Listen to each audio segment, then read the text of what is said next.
So as part of our study of Whitechapel and the key problems that there are in Whitechapel and key features of life in Whitechapel, we need to think about employment, and we can think about how this causes some of the other areas of poverty that there are within the area, and likewise again how this is kind of a vicious circle as such. So you have a worksheet which does cover and give you the key details that I'm going to talk through for each job. But what you need to think about is you need to think about the bigger picture, and you need to write your conclusions in the box below. So do you think this type of job is going to allow the person to have permanent accommodation, and why? Would they be able to afford to live in the Peabody estate? So is slum clearance really going to work for them?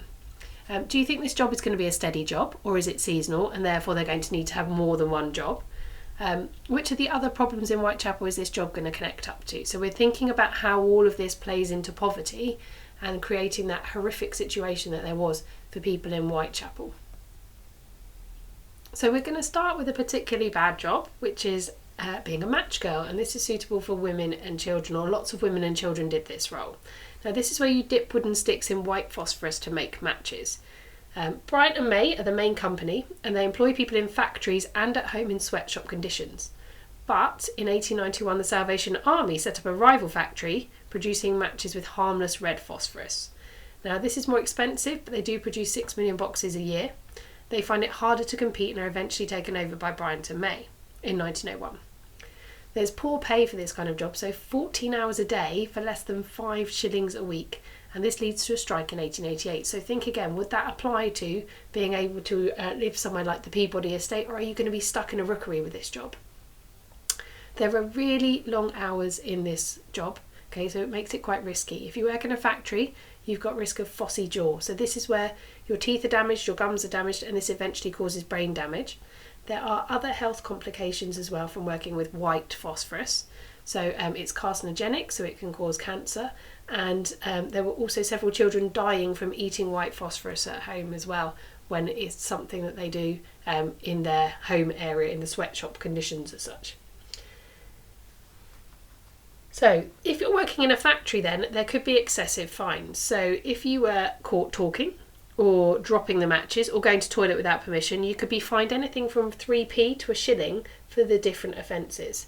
And they know that red phosphorus is less dangerous to your health, but they still don't want to use it because it's more expensive. Okay, so it is safer, they know that, but they're not keen to use it for those very reasons. So it shows a lot about the wealthy and how they're exploiting the poor.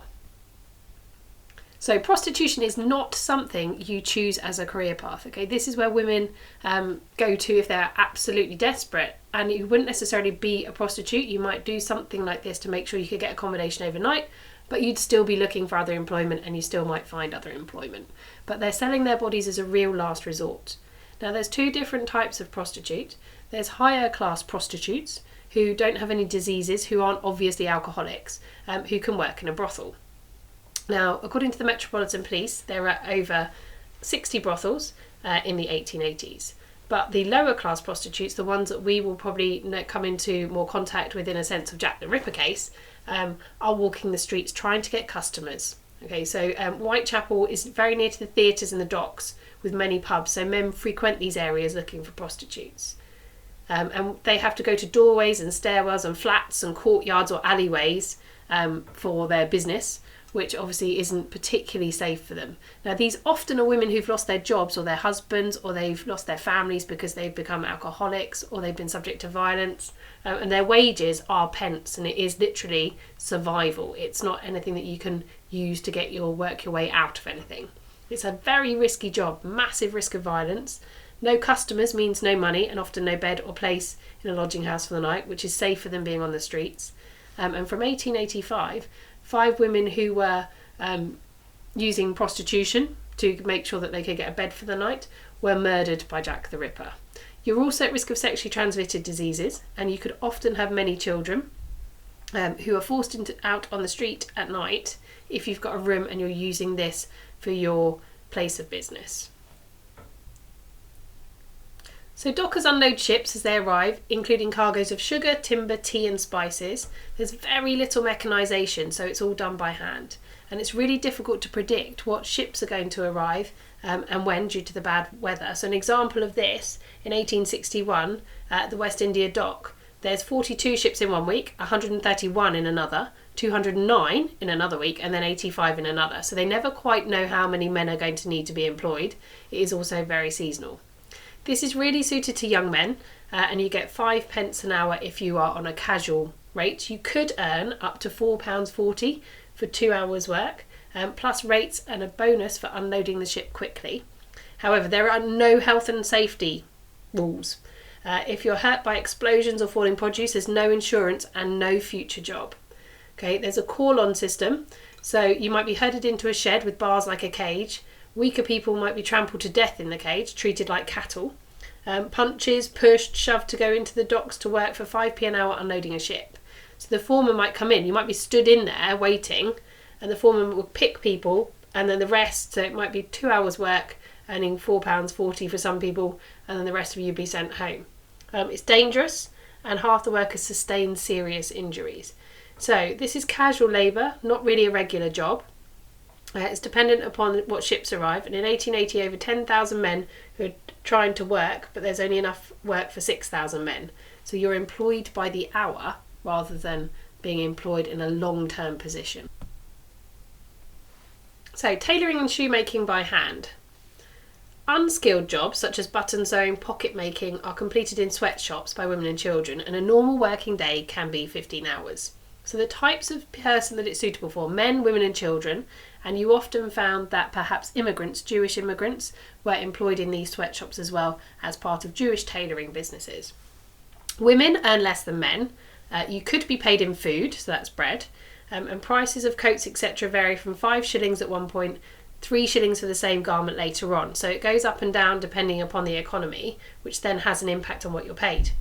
8 shillings is the average wage in a sweatshop. So dyes contain carcinogenic material. These can cause serious health problems such as cancer. Damage to your eyesight and your lungs from working in poorly ventilated, poorly lit sweatshops. Tuberculosis is another risk, so that breathing trouble, which can kill you. Acute backache, lots of other things associated with working in a sweatshop.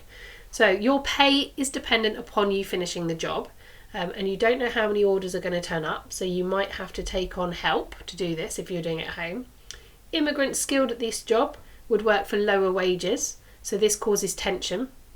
And there are obviously fines in place, like in factories, for taking rest breaks, poor quality work, probably talking on the job depending upon obviously the working situation. And then later on, factories start mass producing clothes, which means that this type of employment disappears from Whitechapel.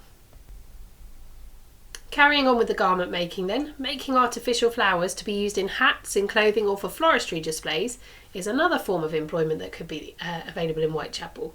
Even the working classes have these on their clothes. Now, thousands of women are employed in factories in their homes doing this, and they're sticking and papering, which means gluing the flowers together. The skilled part of the job is often carried out in a factory.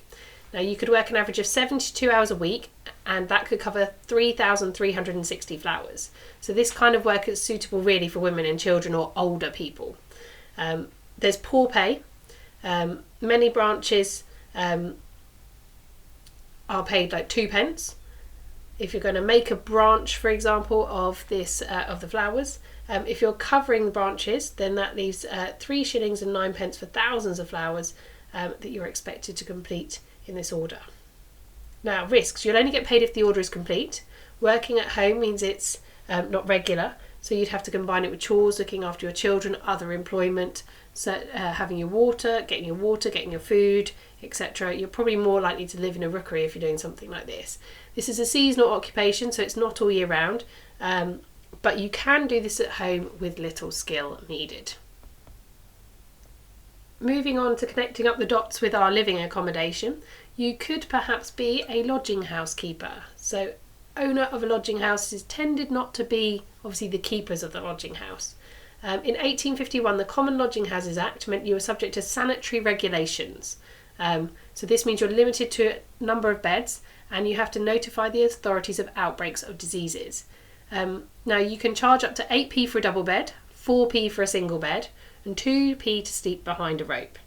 So there's big risks of violence breaking out in your house, disease.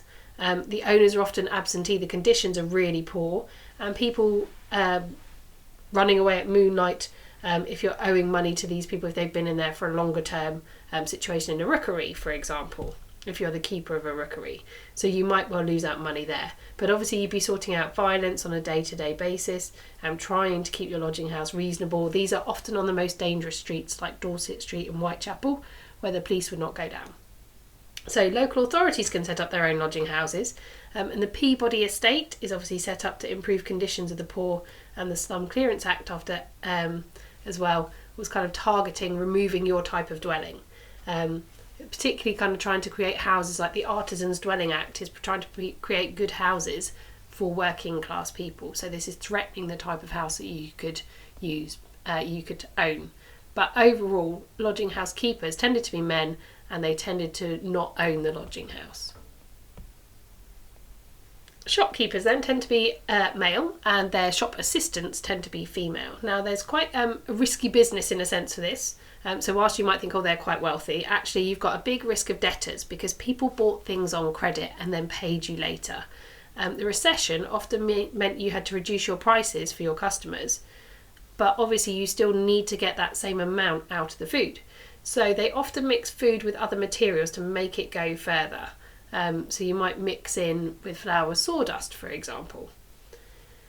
People have been working to pay into a cooperative, and they lack money to pay in and also live. So this means that you as a shopkeeper then can't necessarily keep up your living standards as well. However, between 1863 and 1868, there are 663,000 opening nationwide. And then by the 1890s, there's 5,776,000 shops that are available for working class people to buy their goods in, probably on credit. Very specific to Whitechapel is the Bell Foundry. Okay, the Bell Foundry manufactured bells and their fittings, and the Whitechapel Foundry made Big Ben in 1858. So your wages are dependent on the job that you actually completed, and casting bells means using molten steel, making moulds. It's quite a dangerous job overall, and it's a skilled job, so this is generally suited to men. Costamongers are also known as hawkers, and these are street sellers. So they might sell cat meat, clothes, coffee, fish, etc. So they're going around, as you can see, this lady's got a tray here, selling goods. Now some travel, or some stay in one place and have stalls. You had to pay £2 a year for a licence to be registered. Many of these aren't licensed, and men, women and children tend to take on this role depending upon the different kinds of times, and obviously seasonal work, this could be something else that can support another job. Your wages are dependent upon how much you're able to sell. So slum clearance means that you can't prepare your goods in your new house or keep carts etc. in public places. That was part of the idea of the Artisans Dwellings Act. Unlicensed sellers could be arrested by the police. Violence in a marriage for not selling enough can be part of the risks. Children from the ages of 7 working on their own on the streets is, a tricky situation. And not having enough income to purchase more stock is one of the other risks of being a costermonger. Nationally, there are about 30 to 40,000 people doing this to make a living, and there are an average of 14 stalls in every mile and 2,000 miles of streets in London. A way that women could try to find long-term employment is becoming a charwoman, so cleaning other women's houses who can't afford a full-time maid, so the middle classes tend to do this. So some people take in washing. Often you do this as the men's occupation's irregular, like docking, for example. And women could choose when they worked 9 to 10 hours a day generally. The pay is about 2 shillings, and it's not really regular work because it all depends upon the economy and if there's less need for cleaning women in a time of a recession. So it's seasonal. You do it when the men don't have work. You could choose to do it on a daily basis. So there's lots of choice in a sense with this one. You work less hours than boot making or artificial flower making, but obviously this is dependent upon you being able to find employment in the first place. So those of you that have watched the film Suffragette will have seen the inside of a laundry. So working in a laundry is particularly dangerous. So the men will have the managerial overseer roles. Jobs such as washing, ironing, mangling are available, but obviously there's no health and safety. This had been a job that had been completed at home, but then larger laundries are developed, so women have to go into these workplaces. So ironing is generally better paid than general laundry. You could not earn enough to support a family though. Water shortage meant that those businesses being run from home were put out of business, as the mid-1890s the East London Waterworks Company only supplies 6 hours worth of water a day. So all of this is helping bigger businesses over women setting up and working at home. Published propaganda for the poor for wasted water also turned people against these home laundries, and it's long hours in these laundries and there's very poor safety. So what I'd like you to do is think about the bigger picture. How does employment lead to poverty? And what problems do you think this is going to lead to in policing when we're thinking about policing in Whitechapel?